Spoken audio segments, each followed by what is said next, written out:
Bonjour à tous, bienvenue pour l'analyse de cette pleine lune du 7 mars 2023 qui semble assez particulière au regard des événements politiques. Dans un premier temps, nous allons regarder ce qui se passe d'un point de vue général et sur nos signes astrologiques et ensuite nous irons analyser en détail la carte astrologique de la mobilisation générale contre la réforme des retraites qui n'est autre que le jour de la pleine lune. Mais qu'est-ce qu'une pleine lune d'un point de vue astronomique? Eh bien, la Lune est un satellite de notre planète qui se trouve éclairé ce jour-là par le Soleil. Donc, à partir de ce moment-là, la symbolique est très claire en astrologie. La Lune représente le monde intérieur, notre part d'ombre, notre inconscient. Et lors d'une pleine Lune, il y a un éclairage sur nos peurs. Cela peut augmenter notre émotivité et notre sensibilité, voire révéler un état dépressif ou bien agressif. C'est la raison pour laquelle c'est toujours un moment à surveiller. Si vous avez dans votre carte du ciel une opposition Soleil-Lune, eh bien vous êtes né sous une pleine Lune. Il y aura donc à travailler un rapport compliqué sûrement entre le masculin, le féminin ou l'inconscient et le conscient. La tendance sur les signes astrologiques de cette pleine lune du 7 mars, nous parlerons surtout des poissons et des vierges, puisque c'est dans ces deux signes que la pleine lune se passe, et les seconds décans. Bien sûr, cette opposition rebondira sur tous les signes associés aux poissons et aux vierges, mais à moindre mesure, puisque les signes compatibles et incompatibles avec le poisson le sont aussi avec la vierge. Donc, les taureaux, capricorne, cancer, scorpion, sagittaire et enfin les gémeaux où se trouve Mars. Pour les signes de la Vierge, la Lune, donc ce jour-là, va vous renvoyer votre propre image. Elle peut vous rendre susceptible, voire un petit peu irritable. De plus, la Lune fait une tension avec la planète Pluton, donc va vous demander d'aller au fond des choses, de transformer, de clôturer les vieux dossiers et de laisser le passé au passé. Et puis Mars, le dieu de la guerre, la planète vous fait un mauvais aspect de tension. Elle peut accentuer votre nervosité et la fatigue. Et dans le même temps, Uranus vous donne de l'autonomie et une demande de liberté. Ensuite, pour les poissons, cette lune assez rigide peut vous mettre face à des réalités beaucoup plus concrètes. Le principe de la Vierge qui rend les choses assez compliquées, difficiles, moins dans la légèreté. Vous pouvez aussi vous sentir agressé, voire aussi être en position de force, car Mars fait aussi une tension à votre Soleil, en tout cas au Soleil ce jour-là. Mais vous avez la chance d'avoir Mercure et Neptune comme soutien qui peut vous rendre plus diplomate et assez malin pour trouver des solutions inattendues grâce, encore une fois, au soutien d'Uranus, la planète de la liberté. La bonne nouvelle, c'est que cet aspect ne dure pas très longtemps. La Lune est un astre rapide, elle parcourt un signe en 2 jours. Cependant, si ce jour-là vous activez des projets, sachez qu'ils seront sous un ciel astrologique compliqué, mieux vaut attendre un jour ou deux pour aller vers du succès. La pleine lune arrive donc le 7 mars 2023 à midi 40 très précisément.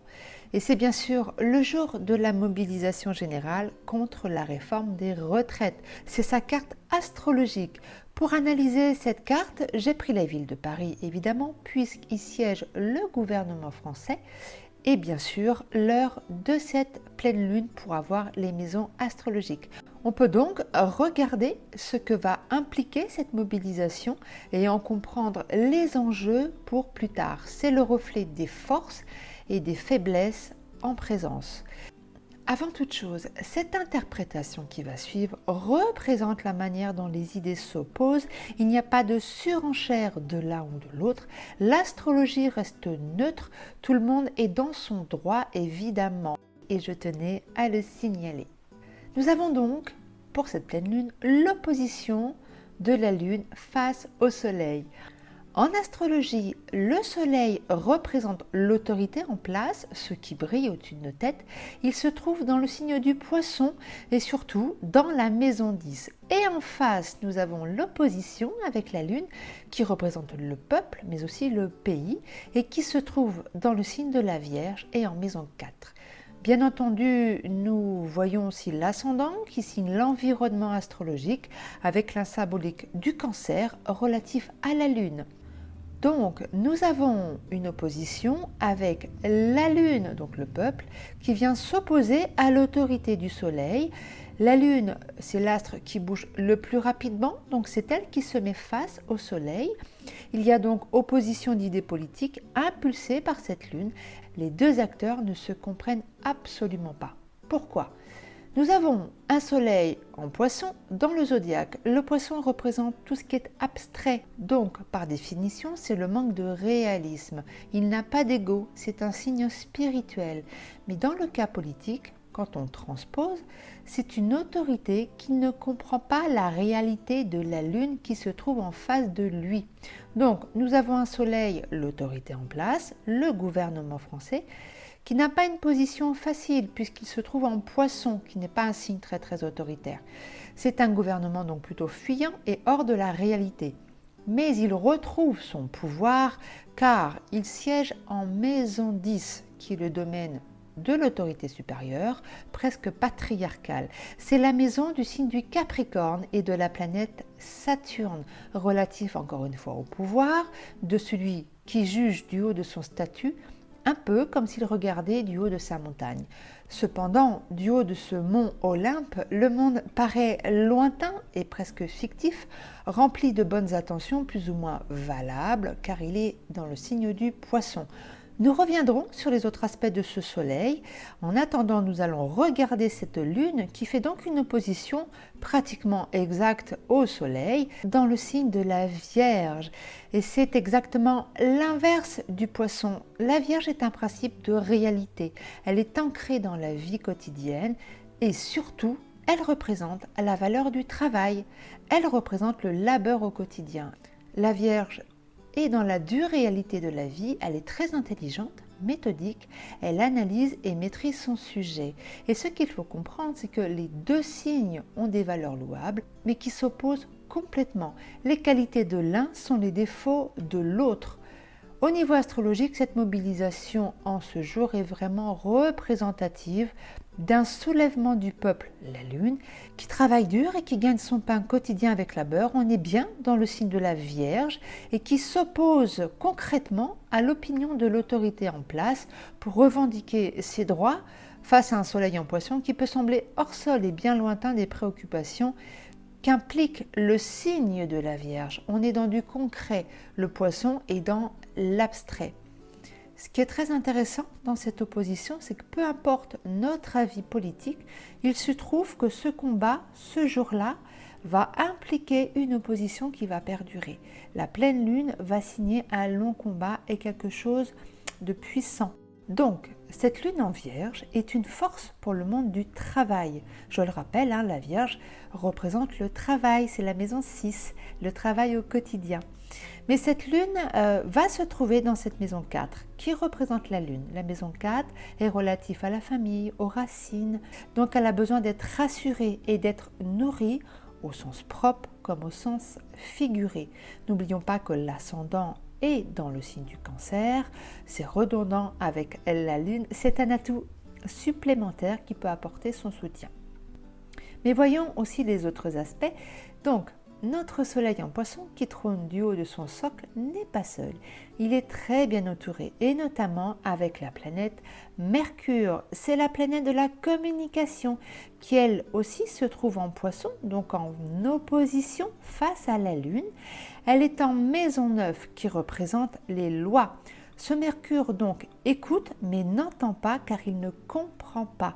Il est dans son droit, la maison 9, et augure de faire passer ses idées d'une manière un peu contournée, ce que demande le poisson, car on est loin de l'analyse et du principe de réalité de la Vierge en face, qui elle-même n'est pas en mesure de comprendre ce Mercure. Nous constatons donc d'un point de vue astrologique, encore une fois, une communication de l'autorité qui est très habile, subtile, qui est dans ses droits, mais hors réalité des attentes de la Lune en Vierge. Un autre aspect très important pour ce Soleil, c'est la planète Neptune. C'est la planète du Poisson. Elle est donc en maîtrise. Elle symbolise, d'un point de vue général, le rêve, mais dans le cadre politique, et surtout de cette opposition, pour la Lune, c'est de l'illusion, c'est de la poudre aux yeux. Alors que d'un point de vue de l'autorité, puisque Neptune est proche du Soleil, elle peut apporter du rêve, voire une forme d'idéalisme. C'est aussi l'image d'un Soleil qui peut se perdre dans ses ambitions, la maison 10, et surtout qui peut chuter de sa montagne. C'est un risque à prendre. Et puis, bien sûr, n'oublions pas deux planètes importantes, Jupiter et Vénus, qui se trouvent entre la maison 10 et la maison 11, donc entre la maison du pouvoir et de l'autorité et de la société. Jupiter représente l'excès, l'abondance, et bien sûr Vénus, c'est l'argent. Et ces deux planètes s'opposent aussi à la Lune, qui représente encore plus ce combat pour le financement des régimes des retraites.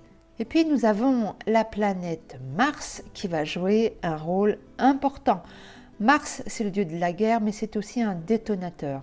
C'est lui qui impulse les choses. La planète Mars implique un rapport de force entre les deux luminaires, car il fait une tension à la fois au Soleil, mais aussi à la Lune. Le combat va donc se faire. Nous avons un Soleil qui est certes en Poisson, donc pas agressif, mais qui risque de le devenir avec cette tension de Mars qui renforcera son autorité, voire son agressivité. Cependant, Mars se trouve dans la maison 12, la maison du Poisson, donc ce n'est pas un Mars frontal, mais plutôt malin. Et puis, Mars fait un carré au Soleil, mais il fait aussi un carré à la planète Neptune. Donc c'est une tension avec Neptune que l'on peut traduire basiquement par une action, une volonté, voire une ambition qui n'est pas très claire, voire floue et même secrète. Mais dans quel sens ? Est-ce par l'ambition de faire passer cette loi, mais qui peut augurer d'une marche arrière, puisque n'oublions pas que Mars n'est pas dans son plein pouvoir en maison 12 ? Ou bien est-ce la mise en place d'un projet qui est illusoire avec ce Neptune ? Ou encore un Mars qui peut agir en secret et faire passer donc en force sans que personne ne puisse agir. Autre hypothèse, la maison 12 est la maison des épreuves, donc un gouvernement qui peut être mis à mal dans ses projets. Quant à la Lune, elle est aussi agressée par Mars, c'est donc une Lune qui va devoir développer son instinct guerrier pour s'affirmer, pour lutter fort et continuer son combat. Mais ça augure beaucoup de complications et de possibles pertes, surtout avec la planète Pluton, le maître des enfers.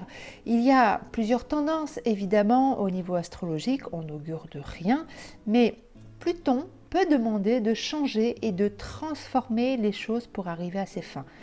Le point positif, c'est qu'avec ces deux planètes guerrières, notre Lune sera encore plus tenace et décidée à transformer les choses, même si le combat et le dialogue sera difficile et très compliqué. Pluton aussi, c'est le pouvoir et l'argent. Est-ce que cette Lune arrivera à ses fins ? Cela semble passer par une transformation qui n'est pas sans concession. Mais c'est sans compter le soutien de la planète Uranus, symbole de révolution, mais aussi de lutte et de liberté. Elle va donner plus de puissance à notre Lune avec un aspect révolutionnaire. Bien que celle-ci soit agressée par Mars et Pluton, elle n'est pas si fragilisée que cela, elle peut devenir guerrière et changer les choses. Mais de la même manière, de l'autre côté, le Soleil revendique aussi ses mêmes droits puisqu'il a le même aspect avec Uranus. Les deux luminaires semblent œuvrer pour une libération et une autonomie, mais pas du tout de la même manière et pas du tout pour les mêmes raisons. Pour résumer, nous avons une autorité, le Soleil en Poisson, qui semble pour la Lune en dehors de la réalité, un peu hors sol. La vie du quotidien semble nébuleuse. Il sait communiquer sans conflit avec Mercure en Poisson, donc il a une écoute, mais n'entend pas forcément et peut être sourd face aux grondements de la Lune. Cette autorité Soleil a une facette guerrière avec un Mars qui apporte une volonté agressive de faire face voire de passer en force, mais qui ne sera pas sans conséquence, car la maison 12 où se trouve Mars est aussi la maison des épreuves. Quant à la Lune, elle fait face dignement au Soleil. Notons que le signe de la Vierge est un signe d'humilité qui n'aime pas se mettre face au Soleil. Elle est donc déterminée et résolue à transformer le monde du travail en valorisant ses droits. Cette lune aussi sera obligée de se battre et de lutter avec un Mars qui est agressif et un Pluton qui demande de l'acharnement et de ne pas lâcher. Cela augure un combat, une force entre les deux parties, avec une autorité en place qui a les armes pour faire passer ses idées. N'oublions pas que Mars est en Gémeaux, et bien sûr de gré ou de force. Cependant, attention à ce Mars en 12 qui peut décliner. Notons aussi le 8 mars l'arrivée de la planète Saturne en Poisson, qui va apporter de la réalité, du concret au pouvoir, mais aussi plus d'autorité. Et c'est sans compter la planète Pluton qui va amorcer un changement majeur à partir de cette année, mais surtout en 2024.